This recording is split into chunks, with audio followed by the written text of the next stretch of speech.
Buenas tardes. Agradezco a la División de Física Médica de la Sociedad Mexicana de Física la invitación para estar aquí con ustedes, particularmente a la doctora Olga Ávila, presidente de la división, para compartirles un poco de este proyecto que ha sido tan importante no solamente para la universidad, sino también para la población en general de nuestro país, que es la imagen molecular PET. Tenemos 20 años de estar utilizando esta técnica de diagnóstico en México y la Facultad de Medicina de la UNAM es pionera en esta técnica. Fue la Facultad de Medicina de la UNAM quien introdujo esta técnica de diagnóstico en México. Para los que no están familiarizados con lo que es la tomografía por emisión de positrones, esto es una técnica de diagnóstico médico por imagen, con la cual nosotros podemos obtener imágenes funcionales. Esta es la clave de la imagen molecular PET. Nosotros obtenemos imágenes funcionales que obtenemos a partir de registrar la biodistribución espacio-temporal de radiofármacos específicos que inyectamos al paciente. Estos radiofármacos tienen la peculiaridad de estar radiomarcados con un emisor de positrones, que a partir de la emisión del positrón y una vez que se aniquila, los fotones de aniquilación son los que nosotros detectamos para poder formar lo que es la imagen. Entonces, la otra particularidad que tienen los emisores de positrones, los radionúcleos emisores de positrones, es que tienen vidas medias muy cortas, unos cuantos minutos, unas cuantas horas. De tal manera que nosotros necesitamos de producirlos todos los días a demanda. Y para eso lo que hacemos es utilizar tecnología muy sofisticada. No solamente para producir los radionúclidos, sino después, posteriormente, para poder obtener lo que son las imágenes. En este diapositivo ustedes pueden ver todo el proceso que se debe de hacer para poder obtener una imagen PET molecular. ¿Sí? Necesitamos de un ciclotrón.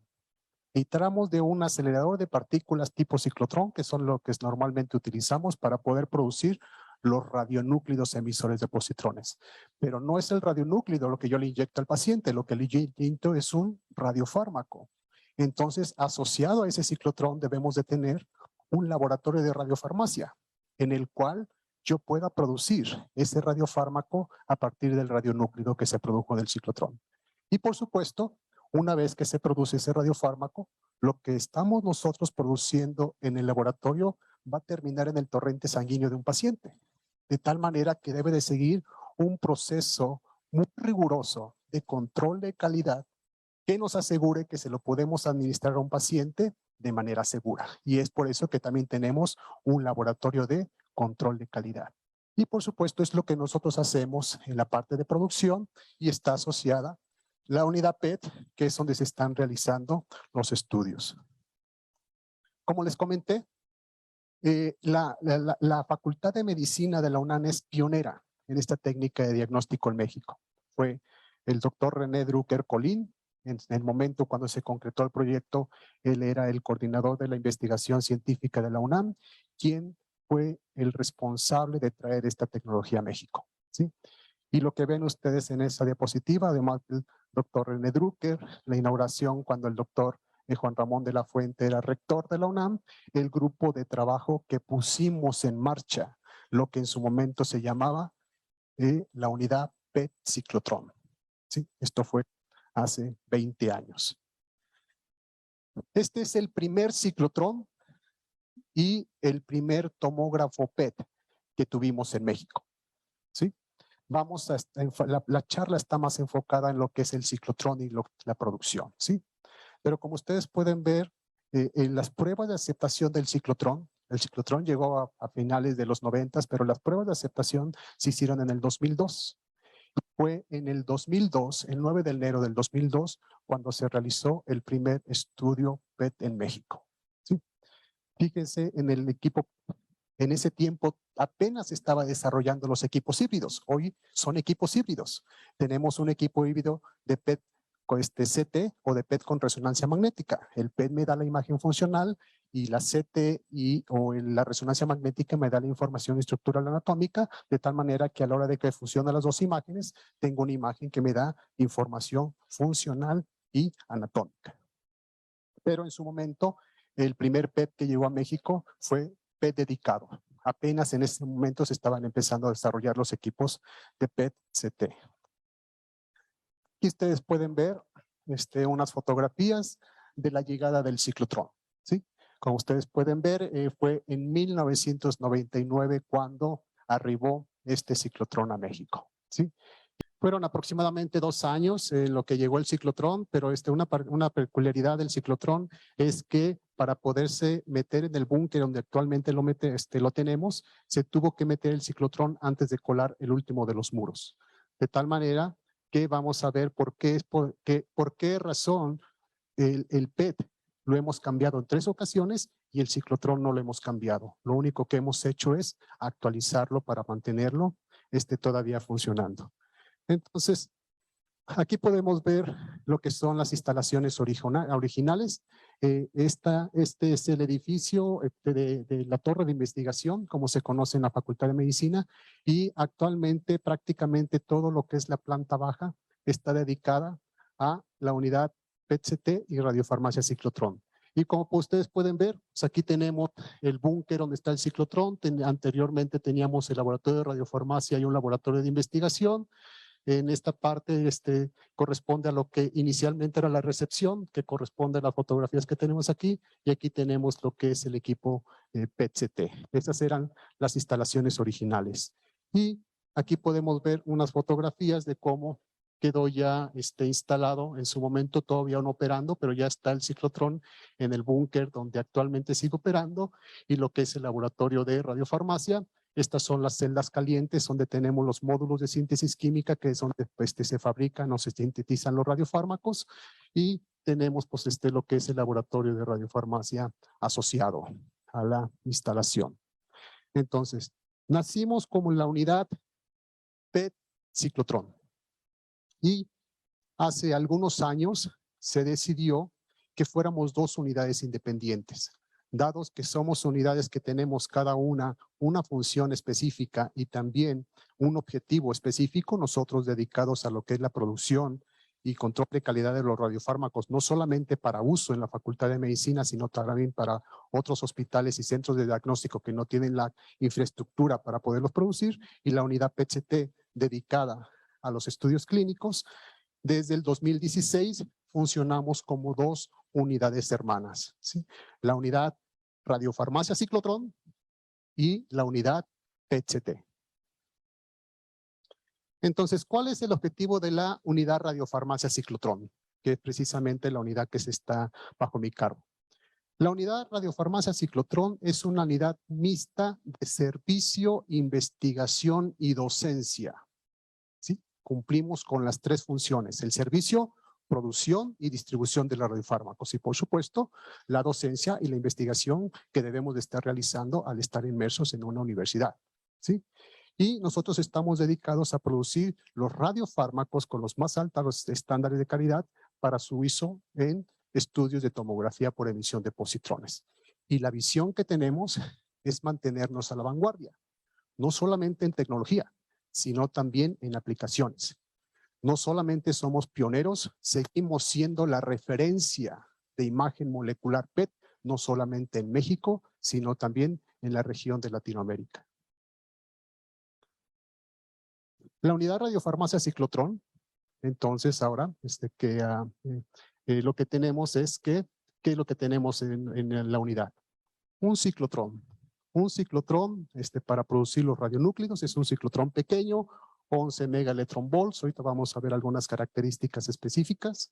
Tenemos asociado un laboratorio de radiofarmacia para sintetizar los radiofármacos, un laboratorio de control de calidad para poder asegurar que lo que estamos haciendo podemos inyectárselo a los pacientes sin ningún problema.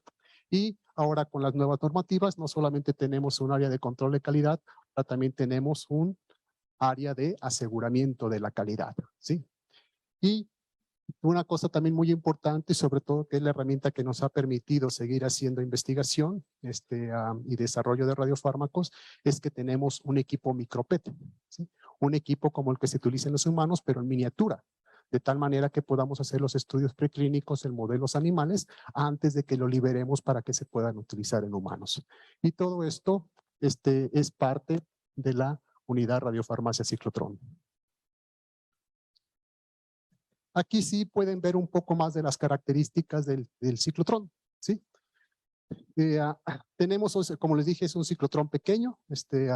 En su momento, cuando se adquirió hace más de 20 años, el modelo era RDS 111, ¿sí? Tenemos que es un ciclotrón que tiene un radio de extracción, si se fija, solamente de 40 centímetros, ¿sí? Un diámetro de 80, de tal manera que pues, pueden darse cuenta, es un ciclotrón muy, muy pequeño. Acelera iones negativos de hidrógeno. Prácticamente todos los ciclotrones que utilizamos para la producción de radionúclidos para uso médico aceleran iones negativos, porque nos da ciertas ventajas de acelerar directamente el protón, ¿sí? Tiene una radiofrecuencia de 72 MHz, una energía para protones, lo único que podemos obtener es un haz de protones de 11 megaelectronvolts. 11 megaelectronvolts es 0.15 la velocidad de la luz. O sea, esa es a la velocidad que nosotros tenemos el haz de protones que hacemos incidir sobre los materiales blancos para poder producir los radionúclidos emisores de positrones. Y teníamos inicialmente una capacidad de corriente de 40 microamperes. Eso era en el modelo original. Después lo actualizamos a un Eclipse HP y pasamos de 40 microamperes a 60 microamperes. La corriente es el número de partículas que nosotros podemos incidir sobre los materiales blancos para producir los radionúclidos. La cantidad de material radioactivo que obtenemos o la actividad es directamente proporcional a la corriente. Es decir, cuando nosotros aumentamos de 40 a 60% la corriente, aumentamos en un 50% nuestra capacidad de producción, ¿sí? Para que se den una idea, o sea, les dije, la energía, 11 megaelectronvolts, 0.15, la velocidad de la luz, 60 microamperes, es del orden de 10 a la 14 protones por segundo, ¿sí? O sea, esa es la cantidad de protones que estamos haciendo incidir sobre los materiales blancos que estamos utilizando para producir los radionúclidos. Tenemos también aquí, como ustedes pueden ver, bombardeo dual. Tenemos dos puertos de irradiación. Tenemos a 180 grados. Este es un puerto de irradiación. Vamos a ver ahorita con un poquito más de detalle los puertos de irradiación. Y el ciclotrón tiene autoblindaje, ¿sí? De tal manera que el búnker donde se encuentra ya no requerimos de ponerle de un blindaje considerable. Y aquí podemos ver, o sea, realmente el autoblindaje que tenemos del ciclotrón, pues supuesto no solamente es para radiación gamma, ¿no? Que lo que nosotros estamos produciendo, a final de cuentas, pues se va a traducir en radiación gamma a partir de los fotones de aniquilación, pero la mayoría de las reacciones nucleares que nosotros estamos produciendo son protón-neutrón. De tal manera que cuando el ciclotrón está funcionando y cuando estamos llevando a cabo una reacción protón-neutrón, tenemos una fuente de neutrones. Y una fuente de neutrones muy intensa y son neutrones rápidos. De tal manera que debemos de tener materiales no solamente para atenuar o absorber lo que es la radiación gamma, sino también para termalizar los neutrones y eventualmente poder absorberlos en los materiales. De tal manera que el blindaje que tenemos, que están aquí las características, el fabricante me dice que si yo me imagino esa caja imaginaria dentro de lo que es el búnker, los niveles de radiación cuando está operando el ciclotrón a su mayor potencia van a ser menores o iguales de 20 microsieverts por hora, lo cual equivale a que si consideramos 8 horas, pues serían los 40 milisieverts por año. De tal manera que, pues como tenemos un autoblindaje, el blindaje que necesitamos de ponerle al búnker ya no es tan considerable. ¿Qué podríamos tener? Y los hay ciclotrones que no tienen autoblindaje. Entonces, en donde tienen que poner el blindaje es en los muros, de donde se va a albergar lo que es el equipo. Aquí pueden ver solamente para que vean la evolución de lo que es el tomógrafo PET. O sea, en la parte clínica. Tuvimos del 2000 al 2007 un equipo P dedicado. ¿Sí? En ese momento apenas estaban empezando a desarrollar los equipos de PET-CT. En el 2007 se adquiere el equipo PET-CT y es reemplazo. Se saca el que teníamos anteriormente y se pone en el mismo lugar un equipo PET-CT y en el 2019 se adquiere otro equipo de última generación. En su momento fue el primero de su tipo que se instaló en Latinoamérica y es el que actualmente sigue operando. Si llegáramos a tener un problema con alguna tarjeta electrónica o con la computadora, difícilmente podríamos encontrar algo para poderlo reemplazar. De tal manera que vamos a hacer vamos a tener un nuevo sistema de control, no solamente del software, sino también del hardware. ¿Sí? De tal manera que, por decirles pues a grandes rasgos, ahorita estamos corriendo en Windows XP y en el nuevo sistema de control vamos a correr en Windows 10. ¿Sí? Y pues vamos a tener otras características que me van a poder dar información de los parámetros de operación del ciclotrón en tiempo real, de tal manera que yo en vuelo me pueda dar cuenta si hay algún problema durante el proceso del bombardeo de los materiales. Otra cosa que vamos a hacer, vamos a tener un nuevo sistema de radiofrecuencia. ¿Sí? La radiofrecuencia es el sistema que está cambiando la polaridad de los electrones, de los electrodos, para que yo pueda estar acelerando las partículas en una trayectoria circular con ayuda del campo magnético. Y ahorita tenemos un sistema de radiofrecuencia de 10, o sea, con una potencia de 10 kilowatts. Vamos a cambiar a uno de 12 kilowatts, pero lo más importante es que ahora tenemos un sistema de radiofrecuencia que es analógico y cambiamos a uno digital. ¿Sí? Y también vamos a reforzar lo que es el sistema de enfriamiento. Como les digo, pues se está generando una gran cantidad de calor cuando estamos haciendo el bombardeo de los materiales. El ciclotrón está funcionando 24/7, los componentes del ciclotrón, de tal manera que el sistema de enfriamiento debe estar funcionando todo el tiempo. Hoy tenemos un intercambiador de calor, que les llaman chillers, porque el agua que está recirculando, ¿sí? Y pasa por un intercambiador de calor para que siempre le esté llegando agua fría al equipo. Hoy tenemos el mismo chiller que se instaló hace 20 años y vamos a poner no uno, vamos a poner 2 chillers, de tal manera que cuando tenemos el problema con uno, podamos seguir funcionando con el otro. ¿Sí? Porque ustedes se van a dar cuenta más adelante que somos el mayor productor de radiofármacos PET en México. Cuando nosotros paramos por alguna cuestión técnica que puede ser algo fácil que podemos resolver con un poco de inversión, cuando nosotros paramos afectamos a 25 hospitales. ¿Sí? Entonces es por eso que estamos teniendo sistemas redundantes que nos permitan poder tener una mejor operación del ciclotrón. Los que están en rojo son los radionúclidos que les llamamos convencionales para tomografía por emisión de positrones, es decir, los más comunes. ¿Sí? Si ustedes se dan cuenta, es el carbono 11, nitrógeno 13, oxígeno 15 y flúor 18. Fíjense las vidas medias. ¿Sí? Es por eso que todos los días debemos de producirlos a demanda. ¿Sí? Y aquí estamos viendo lo que son las funciones de excitación de las reacciones nucleares que estamos utilizando para producirlos. ¿Sí? Si ustedes se fijan, tenemos 2 reacciones que son protón alfa y 2 reacciones que son protón neutrón. En esta ecuación podemos ver cuál es la tasa de producción que podemos obtener cuando estamos haciendo la producción de los radionúcleos. Y algo que ustedes quiero que vean, nosotros tenemos un ciclotrón de 11 megaelectronvolts. Todos los ciclotrones que se utilizan para producción de radionúclidos para PET están por debajo de 20 megaelectronvolts. ¿Por qué? Pues estamos viendo las funciones de excitación de los más comunes.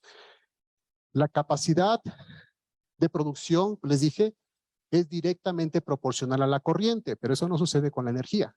Si yo tengo un ciclotrón de 11 y otro de 22, en un ejemplo, no es que con el de 22 voy a producir el doble. Eso va a depender de la función de excitación. Y la cantidad de material que nosotros vamos a poder producir con un ciclotrón dado va a ser directamente proporcional al área bajo la curva de la función de excitación del intervalo de energía que estemos utilizando. ¿Por qué? Porque si ustedes se fijan, estamos integrando lo que es la sección transversal junto con lo que es el poder de frenado. Entonces, estos son los 4 radionúclidos convencionales, pero no son los únicos. ¿Sí? Hay realmente un menú muy amplio de diferentes radionúclidos emisores de positrones que podemos producir inclusive con el ciclotrón que tenemos en la UNAM. ¿Sí? Porque ustedes pueden ver, o sea, aquí lo que tenemos es la barrera colombiana, que nosotros tenemos que romper para poder meter el protón dentro de lo que es lo que queremos activar. Y pues aquí vemos que pues con la energía que se está utilizando, o sea, aquí no se ve bien, pero con la energía que se está utilizando podemos llegar a materiales, o sea, que llega más o menos a lo que son las tierras raras, ¿sí? Ahí sí mucho va a depender, por supuesto, de la función de excitación de las reacciones nucleares que yo esté utilizando, qué tanto puedo producir con 11, qué tanto puedo producir con 18. Pero realmente lo que les quiero decir con este diapositiva es que hay mucho más allá de la secuencia principal CNOF. Hay muchos radionúcleos que podemos producir. ¿Cómo son los blancos? Los blancos típicos que estamos utilizando para producir estos radionúcleos. Los más comunes y lo que hacemos mayormente es que utilicemos blancos líquidos o blancos gaseosos. Es decir, yo tengo un cuerpo de blanco en donde tengo una cavidad que yo voy a llenar con un líquido o con un gas dependiendo del material que yo quiera producir. Eso es lo más común y es muy fácil de poder manejar esto porque esos líquidos, esos gases los manejamos por capilares de diámetros muy pequeños y tan solo con diferencias de presión yo puedo llevar después los materiales de manera remota y automatizada sin que nosotros estemos metiendo las manos. Es diferente a lo que son los blancos sólidos. Cuando son los blancos sólidos yo estoy irradiando una pieza de metal y ahí es más difícil que yo pueda automatizar lo que es el proceso. Entonces, para que se den una idea, tan solo de la complejidad de producir estos radionúcleos metálicos con blancos sólidos, es lo que debemos de hacer. Normalmente los materiales blancos que utilizamos en la mayoría de veces son isotópicamente enriquecidos, ¿sí? Como por ejemplo, níquel 64. El níquel 64 para producir cobre 64 a partir de una reacción nuclear protón-neutrón tiene una abundancia natural del 1%. Y yo necesito de comprar un blanco isotópicamente enriquecido con níquel 64 al 99%. Y entonces eso hace que 1 miligramo de níquel 64 nos cueste $50 en el extranjero. Súmele, o sea, otros $50 cuando lo traemos a México. Eso es 1 miligramo. Y pues yo si quisiera, por ejemplo, hacer un blanco grueso, pues yo necesitaría de electrodepositar a lo mejor 50, 70 miligramos. Entonces eso es muy costoso, ¿no? Entonces yo no puedo comprar una pieza sólida de níquel 64 para poder hacer el bombardeo. Lo que compro es una pequeña cantidad, unos cuantos miligramos del níquel 64. Eso lo electrodeposito sobre un material de soporte que sea más barato. ¿Y qué es más barato? El oro. ¿Sí? Entonces el níquel 64 lo electrodeposito sobre oro. ¿Sí? Y ahora sí ya tengo mi material blanco electrodepositado sobre un material de soporte. Y ahora sí hago el bombardeo. Se hace el bombardeo con un sistema de enfriamiento muy eficiente y después de que termine el bombardeo voy al ciclotrón, me lo traigo al laboratorio. ¿Qué es lo que tengo que hacer? Disolverlo con ácido. Pero yo quiero disolver el material blanco, lo que electrodeposité, no el oro. Esa es otra de las cosas por las cuales utilizamos oro. No hay ningún ácido que ataque el oro por sí mismo. De tal manera que yo puedo poner esto en ácido y solamente va a disolver el material blanco. Y una vez que está disuelto, ¿qué es lo que tengo que hacer? Tengo que separar el material blanco para volverlo a reutilizar, para que sea financieramente viable y obtener lo que es el radionúclido. Pero fíjense aquí lo complejo. Yo quiero separar una cantidad microscópica de cobre 64 de una cantidad macroscópica de material blanco. Es más o menos 10 a la 8, en orden de magnitud la diferencia entre uno y otro. Yo tengo que tener métodos muy eficientes para que yo pueda hacer esa separación y después volver otra vez a obtener lo que es mi material blanco y volver a repetir el ciclo.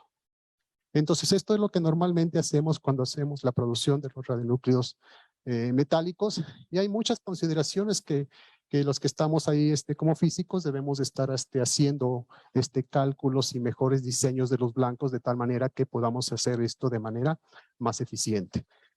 Entre otras cosas, por ejemplo, ¿qué es lo que pasa si yo irradio de manera perpendicular o si de no perpendicular? Si se fijan, ahí va a cambiar lo que va a ser la forma del haz. Y yo lo que quiero cuando estoy electrodepositando el material es electrodepositar el material en la forma que tiene mi haz.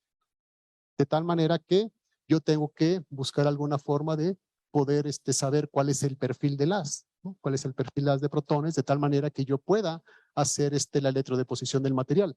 Pero yo, por ejemplo, si tengo, este es el perfil del haz del ciclotrón con el que estuve trabajando en la Universidad de Turku, era un slip, era una rendija. Eso no me servía para poder utilizarlo para irradiar un blanco sólido. Porque si yo irradiaba, si yo podía poner mi material ahí, y si yo tenía una pequeña desviación del haz, yo podría estarle pegando donde no tuviera material. Entonces, ¿qué es lo que uno puede hacer?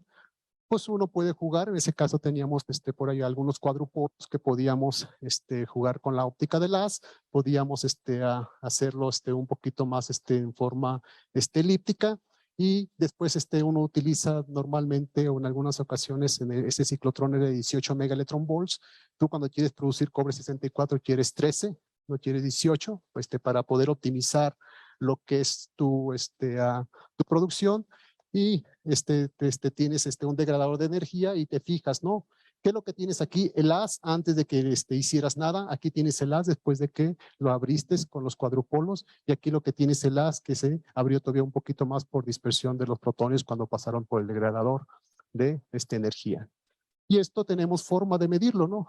De una manera muy sencilla, tú irradias una pequeña pieza de metal, cobre, y después con estas películas de tinte radiocrómico que se utilizan normalmente en osimetría, puedes ver, ¿no? O sea, pones la película y en unos cuantos segundos con tus propios ojos puedes ver la forma del haz. Y ahora sí puedes hacer la electrodeposición del haz, como es tu forma la electrodeposición del material, como es tu forma del haz, ¿sí? Y esto es normalmente lo que nosotros tenemos en el ciclotrón de la Facultad de Medicina. El haz es circular, aproximadamente 8 milímetros, tiene de perfil. Y lo que hacemos, como les dije, pues es electrodepositar el níquel 64, ¿no? Entonces aquí, si se fijan, es una celda electrolítica en donde tengo mi disco de oro que lo hago que sea el cátodo, y luego tengo un ánodo de platino, y con una solución electrolítica puedo hacer la electroposición del níquel 64. Entonces esto es el blanco que está listo para poder hacer el bombardeo. Pero no solamente eso, o sea, realmente cuando uno está diseñando un blanco nuevo, tiene uno que hacer simulaciones normalmente, ¿sí? Tú tienes lo que es tu diseño de tu blanco, aquí es donde vas a electrodepositar el material, y nosotros pues lo que hacemos normalmente es, una vez que tenemos esos materiales, es resolver la ecuación de calor, ¿no? Aquí está la ecuación de calor. A mí no me importa cómo es que se va a calentar, qué tan rápido, sino a qué temperatura máxima va a llegar una vez que está en equilibrio.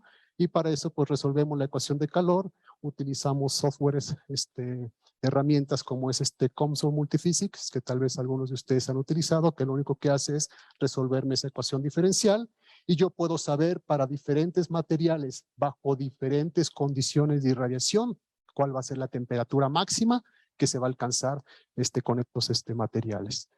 Y el material de soporte debe tener también ciertas características, ¿no? O sea, yo debo fijarme en el material de soporte, qué es lo que se va a formar de radionúclidos, qué vidas medias, qué cuidados debo de tener con él en cuanto a que productos secundarios, y también que tenga compatibilidad química con el material que quiero depositar sobre ese. Entonces, hay, por supuesto, muchas cosas que debemos de estar viendo para hacer esto de los radionúclidos metálicos con blancos sólidos, y es por eso que vemos pocos centros en el mundo.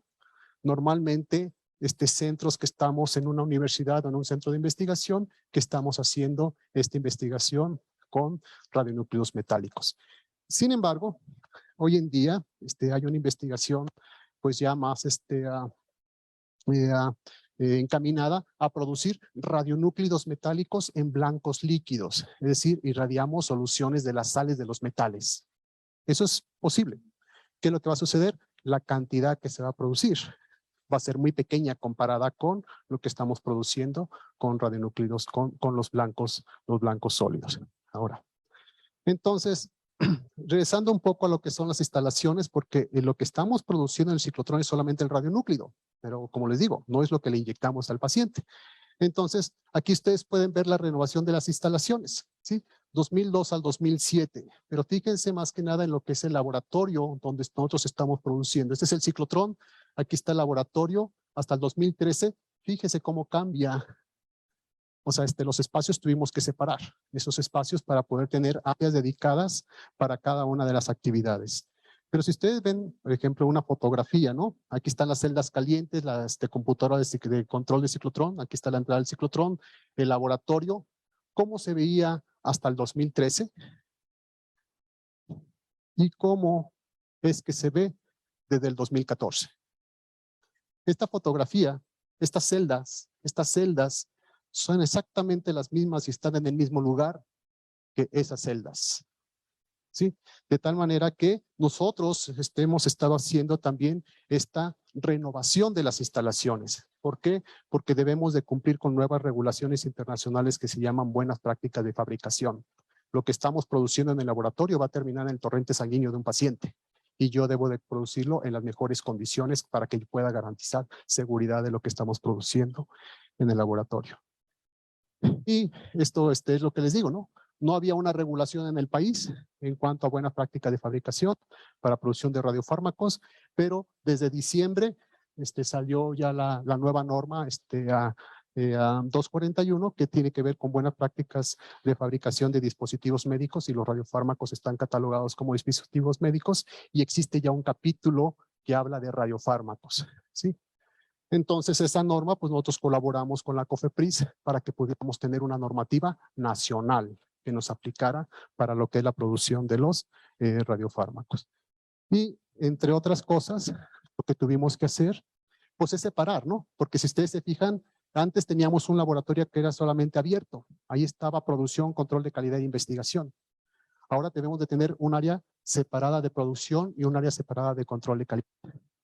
La gente que hace la producción puede hacer el control de calidad de los radiofármacos. Hay un conflicto de interés. Entonces, no solamente tenemos áreas separadas, sino que tenemos personal separado. Y tenemos ahora sí un espacio propio para poder hacer investigación. Pero lo que ustedes ven en colores, si se fijan, es la clasificación del aire.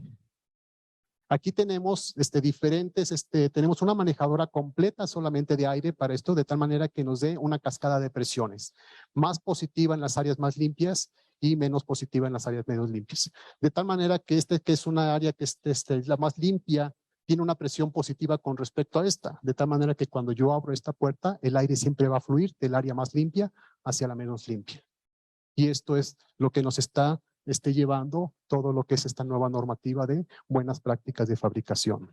Entonces, los radiofármacos, entonces, son compuestos que tienen un átomo o más de un átomo radioactivo dentro de su estructura química, ¿sí? Que no solamente los podemos utilizar para obtener imágenes como PET o SPET, también podemos utilizarlos para terapia dependiendo del tipo de radionúclido con el que estemos marcando estas moléculas. Entonces, hay diferentes formas en las cuales nosotros le podemos pegar esos radionúclidos a esas moléculas de interés biológico para poderlo producir en radiofármacos. Y aquí ustedes se fijan, pues podemos hacer solamente un intercambio isotópico, muy sencillo, ¿sí? Entonces la molécula va a tener las mismas propiedades químicas y biológicas. Lo más común que hacemos es que lo que es introducción de un átomo extraño a la molécula, por ejemplo, el EPDG, que es lo más común que utilizamos, le introducimos un átomo de flúor 18, que es un átomo extraño, porque no existía ese átomo en esa molécula, y también utilizamos agentes quelante disfuncionales cuando estamos marcando con radionúclidos metálicos como los que les acabo de mencionar. Entonces, estos son los diferentes métodos que nosotros estamos utilizando para producir los radiofármacos, y todo esto se hace de manera completamente automatizada. La producción de los radiofármacos. Una vez que se produce el radionúclido, se transfiere cuando es un líquido o un gas a lo que es el laboratorio de radiofarmacia y tenemos módulos de síntesis química en donde ya están configurados y diseñados para poderse llevar a cabo la síntesis química. Estos son los primeros módulos de síntesis química que nos llegaron hace 20 años. No teníamos ningún sensor de nada. Teníamos que confiar que lo que estaba viendo en la pantallita, en esta interfaz gráfica, el movimiento, pues estaba reproduciendo adentro y después pues ver si lo que estábamos obteniendo es lo que estábamos esperando. Y en el 2007 cambiamos a un módulo que es Explora y que pues ya si ustedes se fijan, ahora sí tengo gráficas, ¿no? Tengo sensores de presión, de temperatura, de actividad, que es lo más importante en las diferentes etapas del proceso, de tal manera que en el mismo proceso de la síntesis química me pueda dar cuenta de cómo se está llevando a cabo, ¿sí? Y esa fue la segunda generación que tuvimos de módulos de síntesis química. En el 2011, a partir de un proyecto con ACID, adquirimos la tercera generación de módulos de síntesis química, ya no solamente para la producción del FDG, que era lo único que estábamos produciendo durante muchos años, sino una familia de módulos de síntesis química que me podía permitir producir una gama muy amplia de diferentes radiofármacos para diferentes aplicaciones. Pero aquí todavía eran módulos en los cuales nosotros preparábamos todos los reactivos de primeros principios. Y nosotros teníamos que preparar todos los reactivos y poner la cantidad adecuada para poder llevar a cabo la síntesis química. ¿Qué es lo que tenemos hoy en día? Desde el 2019, que es la cuarta generación de módulos de síntesis química, tenemos módulos de síntesis química que trabajan a base de cassettes de uso único y kit de reactivos. Esto ya se convirtió en plug and play. ¿Por qué estamos moviendo ya? Buenas prácticas de fabricación. Cuando yo hacía todo de primeros principios y conseguía los materiales de diferentes proveedores, los proveedores no me podían dar un certificado de calidad de los materiales que me estaban dando. Y aquí cuando yo compro un cassette de uso único y un kit de reactivos, quien me los vende me entrega un bonche de papeles, que es toda la trazabilidad de todo lo que contiene ese kit. Y eso nos facilita mucho las buenas prácticas de fabricación. Garantizar que lo que estamos produciendo se pueda administrar de manera segura en un paciente. En el pasado también producíamos radiofármacos con galio 68, que era muy conveniente de poderse obtener con un generador. Germanio galio, el germanio, el padre, 270 días de vida media, la hija galio 68, 68 minutos. Todos los días podíamos estar ordeñando la vaquita y poder producir estos radiofármacos con galio 68. Sin embargo, teníamos que estar importando los generadores cada 6 meses. Era muy complicado y era muy costoso. La lista de espera que teníamos para que un paciente pudiera obtener un radiofármaco con galio 68 se podía ir hasta 2 meses, porque conforme iba decayendo el radiogenerador íbamos teniendo menos capacidad de producción. ¿Y qué es lo que hicimos recientemente? Todo lo que estábamos haciendo con galio 68, ahora lo estamos haciendo con flor 18. El flor, o sea, los métodos que utilizamos necesitamos necesariamente que esté en forma de metal para poder marcar. El flor es un halógeno. Pero ¿qué es lo que hago yo cuando yo lo combino con el aluminio y formo un compuesto de aluminio flor? Formo un pseudometal. Y ahora ya que está combinado el flor con el aluminio, puedo marcar las moléculas como que si fuera un metal. Y esa manera nos permitió poder producir ahora los radiofármacos que estábamos produciendo con galio 68, ahora los producimos con flor 18. Y ya nos dependemos de estar importando los generadores cada 6 meses y ya no hay lista de espera. La lista de espera es solamente de una semana a la otra porque se producen de manera semanal, ¿sí? Entonces, una herramienta muy importante que nos ha permitido hacer todos estos radiofármacos nuevos y que los podamos administrar en pacientes, pues es que tenemos el microPET, que es una herramienta de investigación preclínica en la cual no solamente hacemos algunos protocolos de investigación inclusive básica para poder entender mejor mecanismos de varias enfermedades, sino que también podemos hacer la prueba de los preclínica de los radiofármacos que estamos produciendo nuevos antes de que se los administremos a los pacientes. Entonces, ya para terminar, les comento, nosotros teníamos, durante muchos años solamente era el FDG y casi decir PED era sinónimo de glucosa marcada con flor 18 de lo que estaban haciendo los estudios. Sin embargo, desde el 2010 empezamos a producir una variedad muy amplia de diferentes radiofármacos y llegamos a tener hasta 20 radiofármacos. ¿Sí? Sin embargo, muchos de ellos, aunque tenían potencial enorme para poder hacer aplicaciones clínicas, no tenían mucha demanda. De tal manera que nos quedamos solamente con aquellos radiofármacos que realmente tienen demanda y nos dedicamos y nos enfocamos solamente a potenciar la producción de esos radiofármacos. Y lo que estamos produciendo hoy en día, el FDG, pues es lo que normalmente se utiliza para estudiar metabolismo glucolítico, que se puede utilizar en oncología, cardiología y neurología. Pero tenemos fluoruro de sodio para estudios óseos, fluorodopamina para estudiar el sistema dopaminérgico, principalmente enfermedad de Parkinson y también algún otro tipo de tumores que no se pueden ver con FDG. Tenemos carbono 11 acetato, metabolismo beta oxidativo, se utiliza mucho hoy en día para riñón y para hígado. Metionina, la metionina con carbono 11 para lo que vemos ahí es síntesis de proteínas, es muy útil para tumores cerebrales porque la metionina no se capta de manera normal en el cerebro. No podemos hacer un estudio cerebral con FDG porque el FDG se capta de manera normal en el cerebro, de tal manera que un proceso neoclásico se enmascara con la captación fisiológica del radiofármaco. Eso no sucede con la metionina. PSMA ha sido una revolución del manejo de cáncer de próstata. El PSMA es el antígeno prostático de membrana específico que lo marcamos con Fluor 18 y tenemos una demanda 100 pacientes a la semana.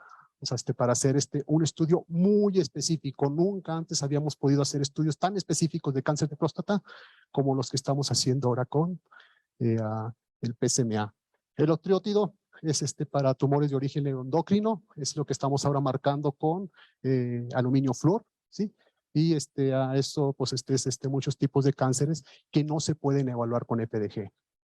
De tal manera que son radiofármacos que me dan información más específica de ciertos tipos de tumores. Y el nitrógeno 13 amoníaco para estudios de perfusión cardíaca. Pero dado que son solamente 13 minutos de vida, 10 minutos de vida media, pues prácticamente solamente lo utilizamos nosotros en la Facultad de Medicina y un centro muy cercano al que se lo podemos enviar en 10 minutos. En 20 años, el ciclotrón de la UNAM ha beneficiado a más de 250,000 pacientes. Es decir, hemos producido en todos estos años más de 250,000 unidosis y por supuesto cada unidosis es un paciente. Y ustedes pueden ver, ¿no? O sea, la tendencia en azul son las unidosis que enviamos a usuarios externos y en amarillo son los estudios que se realizan en la unidad PET-CT, que también representan una unidosis, ¿no? Pues cada estudio representa una unidosis. Y fíjense, desde el 2008 que empecé a hacer la estadística, cómo vamos subiendo. 2022 será todavía mayor, ¿sí? Y esto pues no solamente es muy bueno lo que estamos haciendo, sino que pues también es una fuente importante de recursos para la Facultad de Medicina. Somos una unidad mixta de servicio, investigación y docencia que somos autosostenibles. No recibimos un presupuesto de la universidad. Nosotros funcionamos con los mismos recursos que estamos produciendo y aparte de eso la universidad pues hace una retención, ¿sí? Que lo regresa a la Facultad de Medicina pero etiquetado para ciertos proyectos, ¿sí? Y aquí ustedes pueden ver las instituciones públicas y privadas que utilizan los radiofármacos que producimos en la Facultad de Medicina de la UNAM, ¿sí? Hay 25 hospitales en el centro del país que utilizan estos radiofármacos que estamos produciendo en la Facultad de Medicina.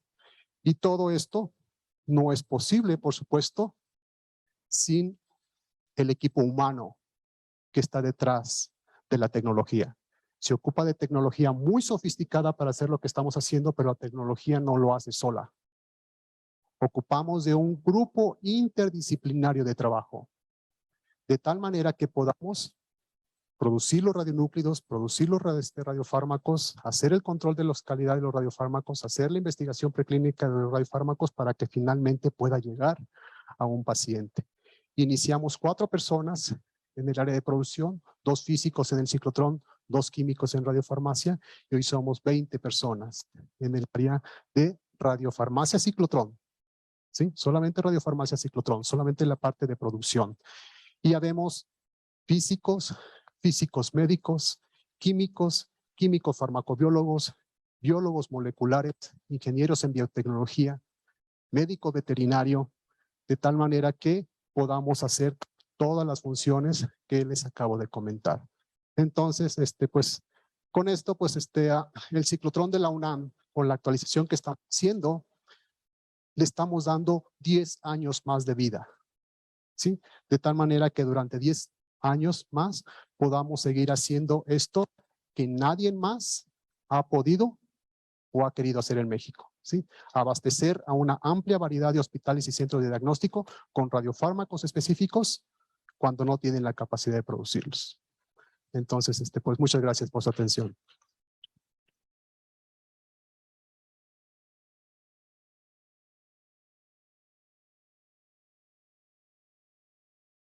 Muchas gracias, Miguel Ángel, por esta plática tan interesante. Vamos a ver si tenemos preguntas o comentarios. María Esther. Felicitaciones, Miguel Ángel. Magnífico. Una pregunta sobre la parte económica, la sustentabilidad económica. Ustedes son los únicos que hacen ciertas producciones. Fluor 18, por supuesto, hay otros ciclotrones en el país. ¿Eso quiere decir que ustedes fijan el precio que deben pagar las instituciones, tanto públicas como privadas? ¿Cómo es eso? Porque ha de ser, es muy caro la producción y ustedes acabas de decir que tienes que autosustentarte. ¿Nos podrías comentar un poquito?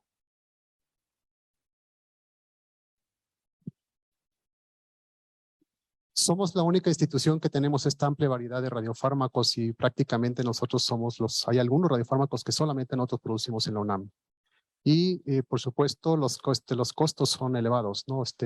Los costos no solamente de la producción, sino también pues los costos, eso se traduce en el costo que va a tener el radiofármaco. Nosotros al ser una institución sin fines de lucro, tenemos convenios sobre todo con instituciones públicas. Nosotros le damos un precio preferencial a una institución pública y por supuesto un precio diferente a lo que es una institución privada. Porque en este caso, pues, pues obvias razones, tal vez la institución pública darle un precio más accesible, pues puede tener para financiamiento para otro tipo de cosas. Entonces sí, nosotros tenemos que hacer el estudio, o sea, cuando estamos haciendo un nuevo radiofármaco. Hay radiofármacos que inclusive no los podemos dar al costo real, pero al final del día, cuando entra todo a la bolsa, ¿no? O sea, aquí la gallinita de los huevos de oro es el FDG. El 80%, 90% de los estudios se hacen con FDG.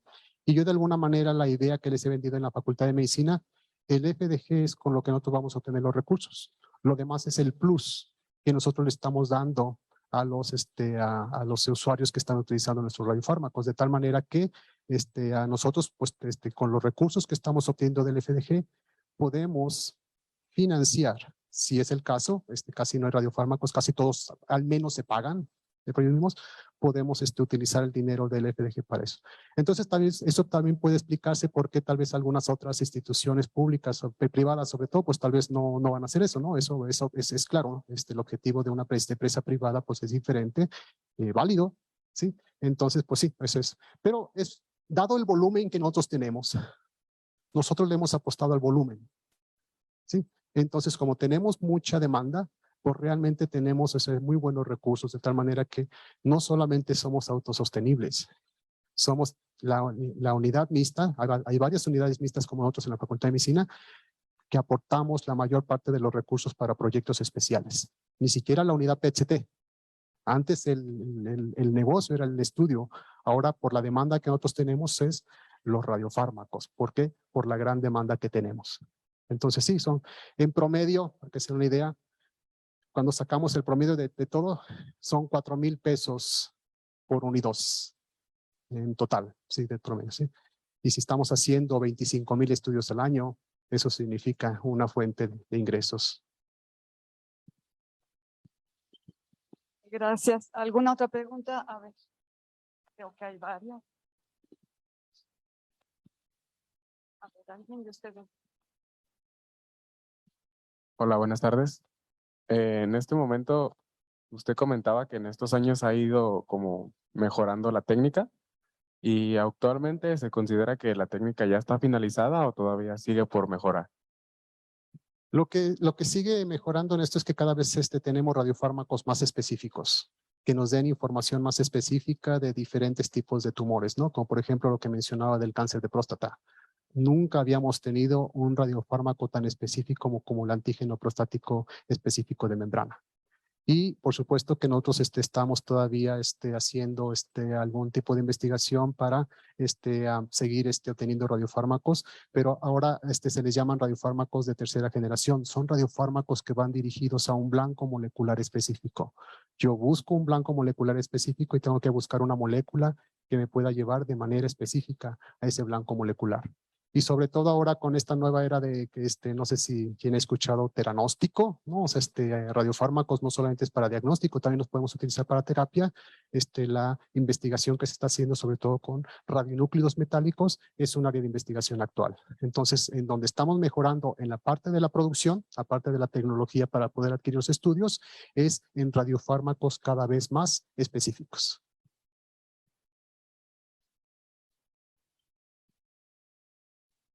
Primero que nada, muchas gracias por su plática. Lo que me gustaría preguntar son dos pequeñas cositas. La primera es si este centro de investigación únicamente da abasto a México o a alguno que otro país, a otra área geográfica. Y la segunda sería cuáles son los retos y dificultades que se tienen a la hora de transportar dichos radiofármacos desde el centro de investigación hacia cualquier otro hospital o centro que se requiera. Bueno, en los dos casos la vida media es precisamente el factor importante, ¿no? O sea, son radiofármacos de vida media corta, el que tiene la vida media más larga es el Flor 18, 110 minutos de vida media. Es por eso que nosotros, por nuestros propios medios, solamente fuera de la Ciudad de México vamos a Cuernavaca y a Toluca, ¿no? Entonces no te da para más por el decaimiento que vas a tener. Entonces, ¿cuáles son? Por supuesto, tenemos una logística muy bien afinada, ¿no? Desde la producción del radionúclido hasta la entrega del hospital, ¿no? Porque todo es una cadenita. Se produce el ciclotrón, se lo pasan a radiofarmacia para que pegue la molécula, se lo pasan a control de calidad para que haga el control de calidad y no se puede administrar al paciente hasta que control de calidad dice, ok, adelante. Entonces nosotros lo que hacemos normalmente, y aunque la normativa antes no lo permitía, nosotros no podíamos liberar el radiofármaco de nuestra unidad hasta que terminaba el control de calidad. Sin embargo, ahora nos permiten que en cuanto se termina la producción, se empiece a fraccionar y que vaya caminando a los hospitales en lo que se está haciendo el control de calidad y nosotros tenemos pues forma de comunicarnos, ¿no? De decirles adelante, ok, entrégalo o sabes qué, regrésate, ¿no? O sea, porque no pasó el control de calidad. Entonces, por supuesto, es una logística que ya tenemos muy bien trabajada, sobre todo tiene que ver precisamente por la vida media tan corta que estamos. Flor 18, 110 minutos. Carbono 11, 20 minutos. Si lo enviamos a la mayoría de los hospitales de la Ciudad de México, no conozco yo ningún otro centro en el mundo que distribuya radiofármacos con carbono 11 como nosotros lo hacemos en la Ciudad de México, ¿sí? Entonces, es algo que sí requiere, por supuesto, también de los materiales adecuados. En cuanto a lo que es el blindaje, tenemos vehículos especiales, personal capacitado para poder manejar el material radioactivo para poder entregar a los hospitales, pero es una logística muy bien afinada. Buenas tardes. Primero que nada, pues agradecerle por su charla tan interesante e informativa. Y mi pregunta va, ¿cómo fue el proceso de aceptación de esta técnica de diagnóstico en México? ¿Qué dificultades hubo? ¿Si hubo escépticos al principio? Yo pienso que lo más difícil en ese momento fue la curva de aprendizaje. La curva de aprendizaje fue muy lenta porque fue la primera vez que tuvimos esta tecnología, no solamente en México, sino también en Latinoamérica.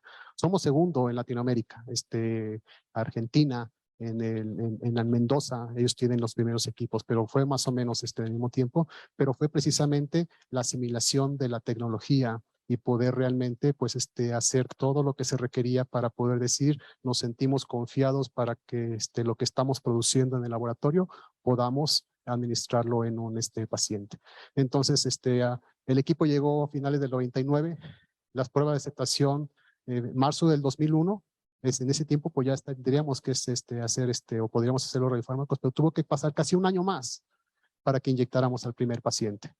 Pero en todas las áreas fue precisamente la curva de aprendizaje, ¿sí? A nosotros en el caso de producción nos enviaron 2 semanas a Birmingham, Alabama, Estados Unidos, y en 2 semanas en una instalación diferente, pues la barrera del idioma fue muy difícil, ¿no? Pero pues hoy en día, pues cada vez la tecnología es más amigable y te permite pues tener una curva de aprendizaje más corta. Gracias. Magnífica plática, pero todavía me impresiona más todo el trabajo que están haciendo y pues, felicidades al equipo, excelente, ¿no? Mi pregunta es la siguiente. Todo el tiempo hablamos de fármacos y no sé si yo me perdí en la plática, pero ¿qué es lo que hace este radiofármaco? ¿Qué reacción química hace con con la célula cancerígena como para que se marque eventualmente? Esa es una. Y la otra es cómo la pasaron con la pandemia. Si nos podrías contar anécdotas. A ver, hay muchos tipos de radiofármacos, tal vez me puedo enfocar para contestar la primera pregunta en el más común, el FDG, ¿no? Que es un análogo de glucosa marcado con flor 18. Entonces, lo que tenemos en los procesos neoplásicos en un tumor es una pérdida del equilibrio entre la reproducción celular y la muerte celular. Entonces, la célula se empieza a reproducir sin control. Y cuando la célula se empieza a reproducir sin control, necesita de energía. Y esa energía la obtiene de la glucosa. De tal manera que cuando se hace un estudio con FDG, cuando se ve una captación anormal elevada de lo que es este radiofármaco, es sugestivo, más no definitivo, de que podría tratarse de un proceso neoplásico. Sin embargo, tenemos otro tipo de radiofármacos que, como digo, van dirigidos ya. Hay ciertos tipos de cánceres que tienen o que sobreexpresan un cierto tipo de receptores y nosotros marcamos una molécula que de manera específica vaya y se pegue en ese receptor. En cuanto a la pandemia, pues al principio, los primeros 3 meses tuvimos una baja en la demanda. En junio llegamos a tener una demanda del 40% comparado a lo que teníamos antes de que iniciara. Y después de junio, me imagino que los hospitales se empezaron a dar cuenta que esto iba para largo. Empezó a subir en la demanda y para octubre del mismo año que empezó la pandemia, llegamos a los mismos niveles de producción que teníamos antes de la pandemia y hoy en día pues podemos ver la demanda que tenemos es mucho más. Nunca paramos. No paramos un solo día de lunes a sábado, excepto los festivos que tenemos para descansar, pero no paramos ni un solo día durante la pandemia. Nada. Nosotros seguimos funcionando. Inicialmente intentamos hacer turnos que se pudo manejar cuando hubo una baja en la demanda, pero cuando empezamos a tener aumento en la demanda, pues tuvimos que hacer lo que teníamos que hacer para poder satisfacer esa demanda. Usted nos comentaba una nueva línea de investigación en lugar de estar usando estado sólido, el estado líquido, pero mencionaba que se hace una menor producción. Por lo tanto, ¿qué ventaja o qué enfoque va a tener esta nueva línea? El que se haga en un blanco líquido va a hacer que se pueda automatizar de tal manera que pues centros que no tengan esta expertise con el manejo de blancos sólidos puedan implementarlo de manera automatizada.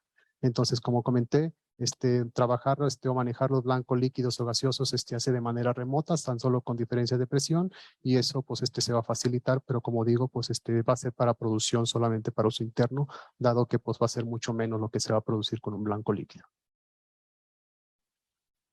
Gracias. En relación con lo último que mencionaste, aún suponiendo que alguien tuviera el presupuesto para armar un proyecto de este tipo, no puede hacerlo si no tiene la gente.